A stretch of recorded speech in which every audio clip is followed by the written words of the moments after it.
नमस्कार, मी गणेश चप्पलवार. माझ्यासोबत काही टूर्स अँड ट्रॅव्हल्स संघटनेचे अध्यक्ष, सचिव आणि या क्षेत्रात काम करणारे आहेत. त्यांना आपण बोलतो करूया.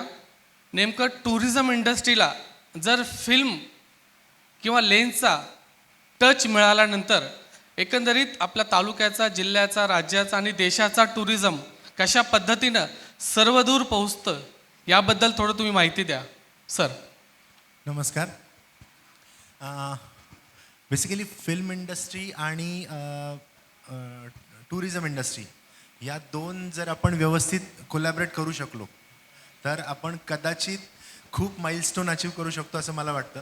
कारण आता आपली रिसेंटली काही एक्झाम्पल्स तुम्ही बघितले असतील तर ज्यावेळेला सरांशी बोलताना मी ते सांगितलं की केदारनाथ मूवी लॉन्च झाल्यानंतर केदारनाथचा बिझनेस 200%नी ग्रो झाला.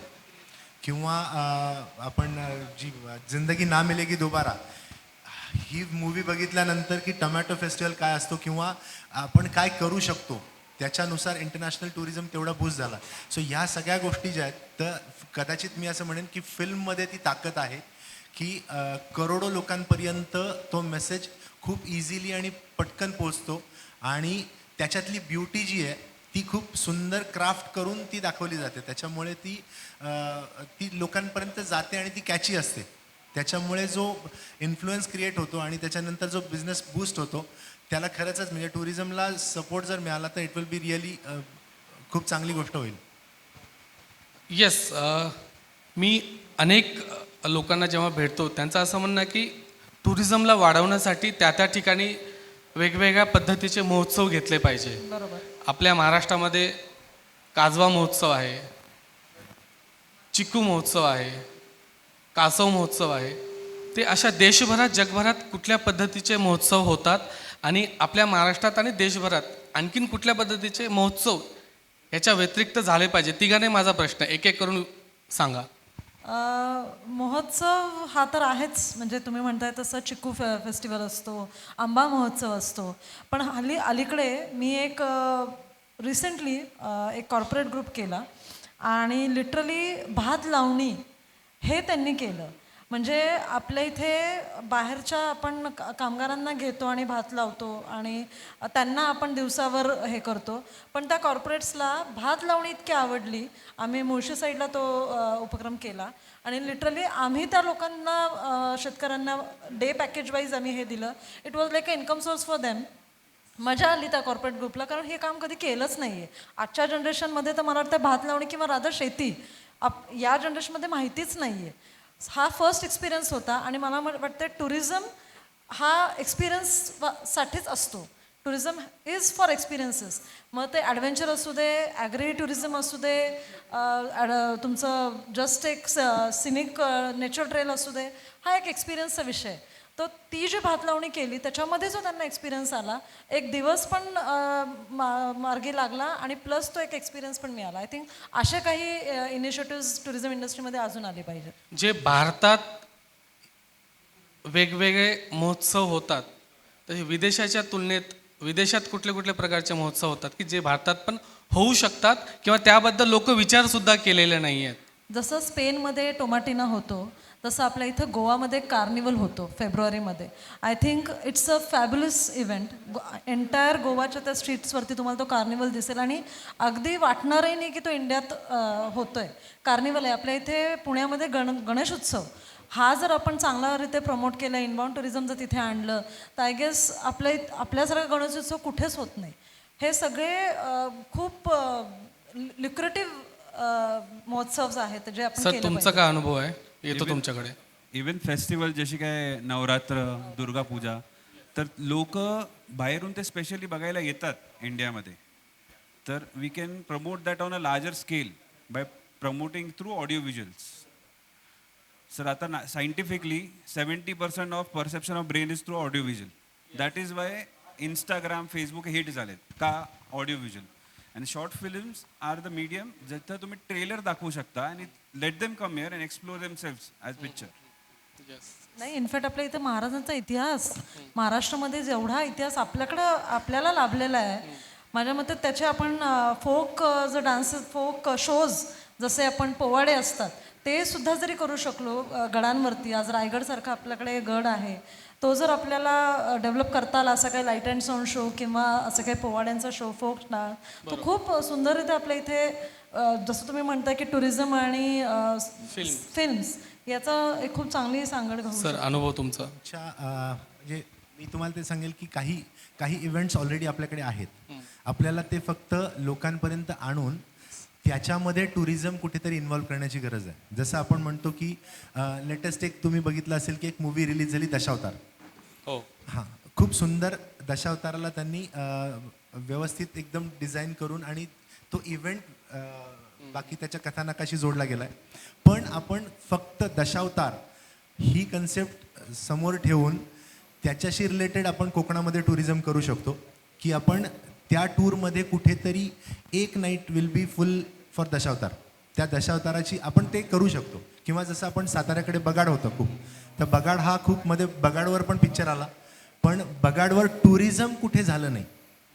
जे व्हायला पाहिजे होतं की ज्या दिवशी बगाड यात्रा असतात त्याच्या जर डेट सर्क्युलेट झाल्या आणि त्या दिवशी जर टूर ऑपरेटर्सने महाराष्ट्रातलेच आणि बाहेरच्याही लोकांना जर आपण नेलं, जसं आत्ता आपण बघितलं की काल काही लेहच्या साईडच्या किंवा उत्तराखंडमधल्या काही लोकल फेस्टिवल्स दाखवले गेले किंवा देवाची स्थापना ते त्या फेस्टिवल.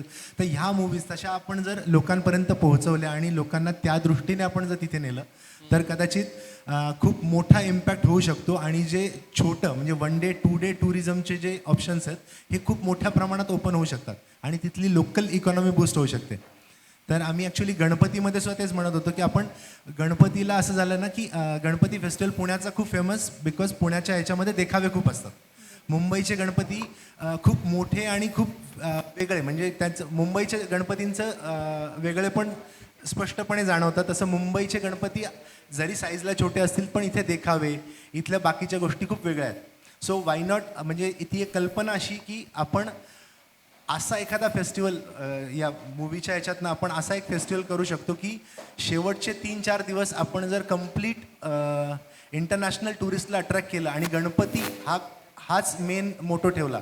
त्या दिवशी भले आपण कम्प्लीट स्टेट हॉलिडे पुण्याच्या रिजनला किंवा कलेक्टर हॉलिडे देऊन आपण जर ती कन्सेप्ट आणू शकलो की ते 4 दिवस तुम्हाला फक्त गणपती आहे, गणपती बघायचा आहे, तुम्हाला गायडेड टूर असेल, त्या व्यतिरिक्त तुम्हाला मग हिस्टॉरिकल प्लेसेस असतील, त्याबरोबर आपण शनिवारला देऊ शकतो. आणि हे सगळं करताना शेवटी विसर्जन मिरवणूक पण तुम्हाला बघायला मिळेल.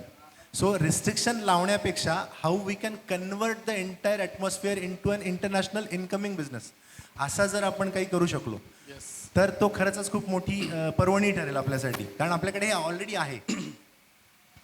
नक्कीच सर, मी टुरिझम रिलेटेड ज्या ज्या लोकांना भेटतो किंवा ज्या ज्या लोकांना माहिती देतो की आमच्या टुरिझम रिलेटेड काही पुस्तकं आहेत, माझं ठाम मत आहे की भारत हा पर्यटनाच्या दृष्टीने जगातला 8वं आश्चर्य आहे. असं तुम्हाला वाटतं का? वाटत असेल तर काय? नक्कीच. कारण भारतामध्ये आपल्या इथे आपण जेव्हा बाहेर जातो, जर मी परवाच एक पॉडकास्ट पण केला, त्याच्यात पण मी हेच म्हटलं की युरोपमध्ये जर तुम्ही गेलात तर तुम्हाला फक्त स्नो मिळेल, रिव्हर्स मिळतील, पण आपल्या भारतामध्ये सगळं आहे. Right from mountains, coastal sea आहे, वाईल्ड लाईफ आहे, कल्चरल आहे राजस्थानसारखं, बॅकवॉटर्ससारखं केरला आहे. Sir everything is there. The only thing what we want to work on is hospitality and certain infrastructure. हे जर गोष्टी आपण सगळ्याचं कॉर्डिनेशन करू शकलो तर आपल्या इथे tourism and tourism economy has no bounds. Like आत्ता तुम्ही फक्त 4-5 प्रकारचे पर्यटनाचे प्रकार उल्लेख केलात.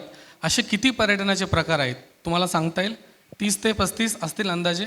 टाईप ऑफ टुरिझम म्हणताल तर sir everything what we are doing in daily life is related with the tourism. म्हणजे ज्यावेळेला आम्ही टुरिझमच्या मुलांना शिकवतो त्यावेळेला आम्ही तेच सांगतो दॅट एव्हरीथिंग. तुम्ही हॉस्पिटलमध्ये जाताय तो that is a medical tourism. तुम्ही इवन तुम्ही गावाकडे जाताय that is a village tourism. So तुम्ही जी कुठली गोष्ट घेताय आणि every part of this world is associated with the tourism. Transportation ते फूड इंडस्ट्रीपर्यंत everything is tourism. Chocolate factory बघायला जातात that is related to the food industry and that is again associated with tourism industry. Study tour म्हणून जातो. Temple tourism is so enriching over. You're मला so वाटतं आपल्या भारतामध्ये जवळपास 35पेक्षा जास्त पर्यटनाचे प्रकार आहेत. ते फक्त त्या वेळेस आपण टूर्स अँड ट्रॅव्हल्समध्ये काम करतो जबाबदार व्यक्ती म्हणून, संघटना संस्था म्हणून, आणि काही सामाजिक संस्था आहेत आणि याच्यामध्ये अनेक संस्था संघटनासह शासकीय लोकांची पण जबाबदारी आहे की प्रत्येक पर्यटनाला आपण ते चालना दिली पाहिजे. मला वाटतं आपल्या महाराष्ट्रामध्ये ॲग्री टुरिझमला आत्ता हल्ली मोठ्या प्रमाणात लोक व्हिजिट करतात, ते समजून घेतात आणि परराज्यातले पण लोक येतात. राईट. तुमचा अनुभव प्रत्येकांचा मोठा आहे. काही लोकांचा 30 वर्षांचा आहे, 25 वर्षांचा, 10 वर्षांचा आहे. टूर्स अँड ट्रॅव्हल्स एजंट किंवा ऑपरेटर म्हणून पर्यटक, शासन आणि तुम्ही ॲज अ ऑर्गनायझर म्हणून काय जबाबदारी आहेत, काय कर्तव्य आहेत असं तुम्हाला वाटतं? टूर ऑर्गनायझर म्हणून आमची जबाबदारी आहे की आपण काहीतरी नाविन्यपूर्ण प्रॉडक्ट्स समोर आणली पाहिजेत. मग ही नाविन्यपूर्ण प्रॉडक्ट्स समोर आणताना आणि ती लोकांपर्यंत प्रेझेंट करताना मला फिल्म इंडस्ट्रीकडनं सपोर्ट लागेल की ते लोकांपर्यंत पोहोचवणं, की मी प्रॉडक्ट आणेल पण ते प्रॉडक्ट बूस्ट होताना एक इंडस्ट्री ज्यावेळेला प्रॉडक्ट डेव्हलप करते त्यावेळेला ती बूस्ट करायला दुसऱ्या खूप इंडस्ट्रीचा सपोर्ट लागतो. त्यात फिल्म इंडस्ट्री ही खूप रॅपिडली हे सगळे डेस्टिनेशन्स लोकांपर्यंत पोहोचू शकेल. आणि गव्हर्नमेंटकडनं जो सपोर्ट लागेल तो सपोर्ट म्हणजे जे इन्फ्रास्ट्रक्चर डेव्हलपमेंट असेल. तर हे सगळं व्यवस्थित जर एकमेकात विणलं गेलं तर कदाचित टुरिझम इंडस्ट्री खूप वेगळ्या लेवलला जाईल. आणि सोबतच या दोन्ही इंडस्ट्री गव्हर्नमेंट आणि फिल्म मेकिंग इंडस्ट्रीला पण एक वेगळा सब्जेक्ट मिळेल जो तुम्ही वेगळ्या पद्धतीने क्राफ्ट करून लोकांसमोर आणू शकताल. येस, आपल्यासोबत काही टूर्स अँड ट्रॅव्हल्स संघटनेचे काही पदाधिकारी आहेत. मला आत्ता तुम्ही कोणीतरी सांगत होतात की लडाखमध्ये किंवा आणखीन 7 सिस्टर या भागामध्ये जेव्हा पर्यटक येतात तर आपल्या सगळ्यांपेक्षा तिथल्या लोकांचा, विशेष करून शासकीय अधिकारी म्हणजे मिलिटरी यांची खूप मोठी जबाबदारी आहे. त्याबद्दल तुमचा काय अनुभव आहे आणि मिलिटरी या लोकांचं जे काय रिस्पॉन्सिबिलिटी आहे ती जेव्हा पर्यटक येतात तुमचा काय अनुभव आहे? नमस्कार सगळ्यांना. आता सर जसं म्हटले की फिल्म इंडस्ट्रीमधून डेस्टिनेशन कसं प्रमोट होतं, तर काही उदाहरणं आपल्या समोर आहेत की मोदी सर जेव्हा काझीरंगाला गेले तेव्हा काझीरंगा फेमस झालं. ते जेव्हा अंदमानला गेले तेव्हा अंदमान फेमस झालं. पण नॉर्थ ईस्टसारखा जो भाग आहे की 7 सिस्टर, लोकांना वाटतं तिथे डेव्हलपमेंट नाही आहे.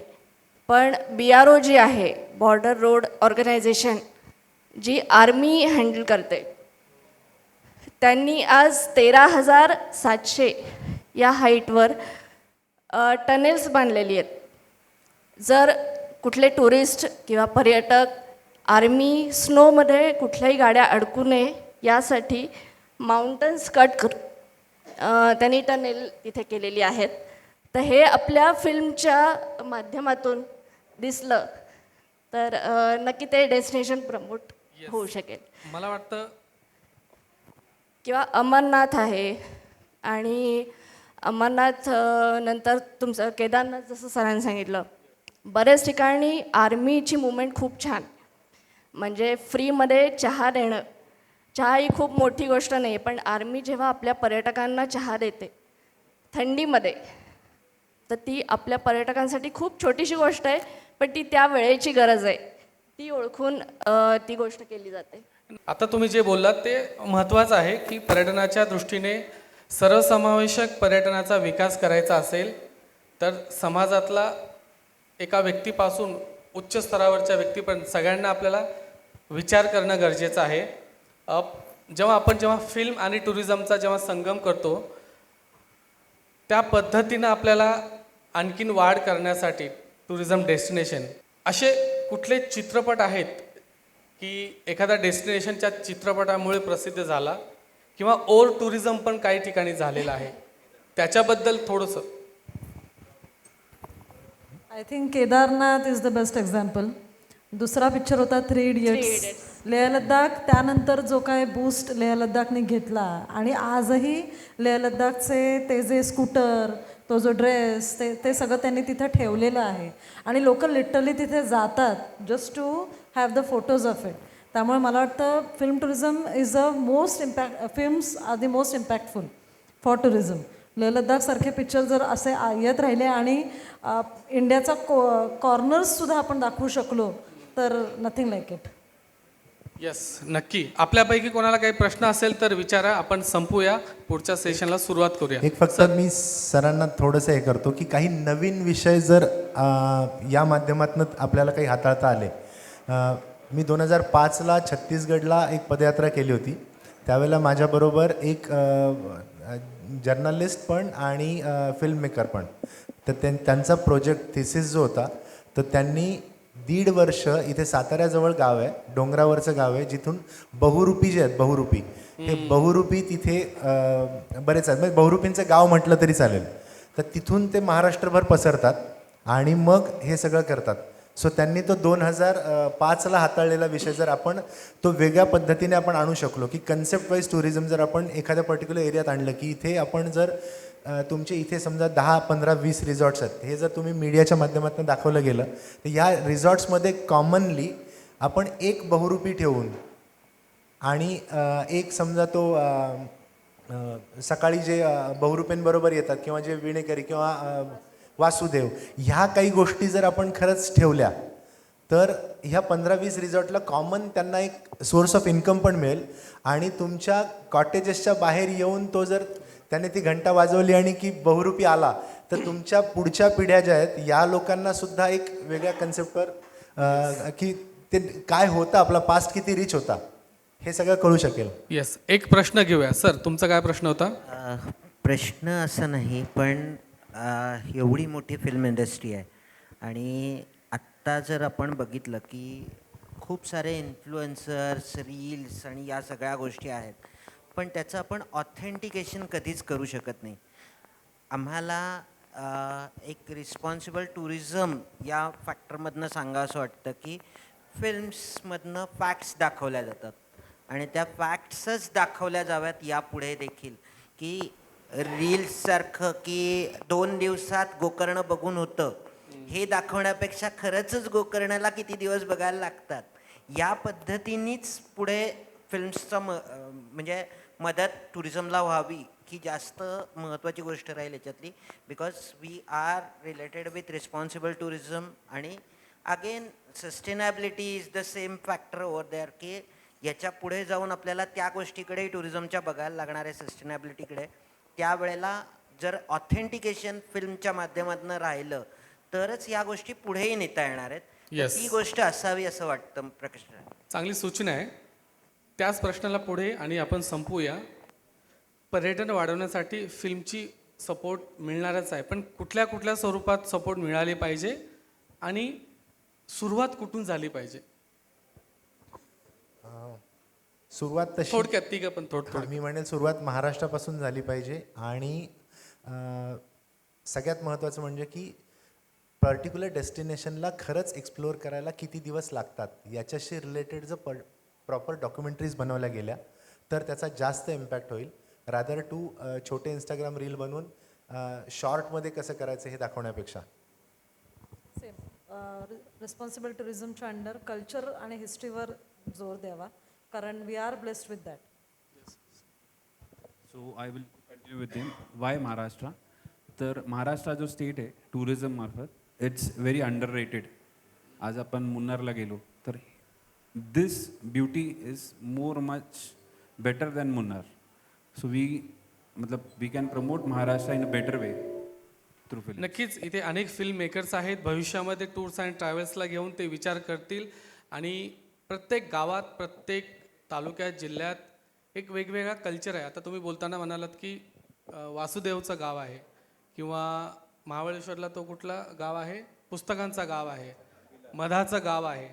आपण कांद्याचं गाव का करू शकत नाही? आपण कोंबड्यांचं गाव का करू शकत नाही? आपण शेळ्यांचं गाव का करू शकत नाही? असे अनेक प्रकारचे प्राणी, पक्षी, वेगवेगळे पिकं, अशा वेगवेगळ्या पद्धतीनं आपण टुरिझमला प्रमोट करू शकतो. आणि जे काय आम्ही 5-7 वर्षापासून टुरिझम इंडस्ट्रीमध्ये आहे, प्रचंड रीच पोटेन्शियल असलेला आपला भारत आहे. अगदी तुम्ही राजस्थानमध्ये जा, तिथं क्राफ्टमध्ये तुम्ही काम करू शकता. महाराष्ट्रामध्ये लोकगीत खूप मोठ्या प्रमाणात आहे. लेह लडाखमध्ये पण तिथलं जे काही कल्चर आहे, आपण काल फिल्म्स बघितलं. तर अशा पद्धतीनं आपण शॉर्ट फिल्मच्या माध्यमातून, फिल्म म्हणणार नाही, शॉर्ट फिल्मच्या माध्यमातून पर्यटनाला वाव सपोर्ट करण्यासाठी आपण सगळ्यांनी प्रयत्न कराल. आणि तुमचे खूप खूप धन्यवाद. Thank you so much. Thank you sir.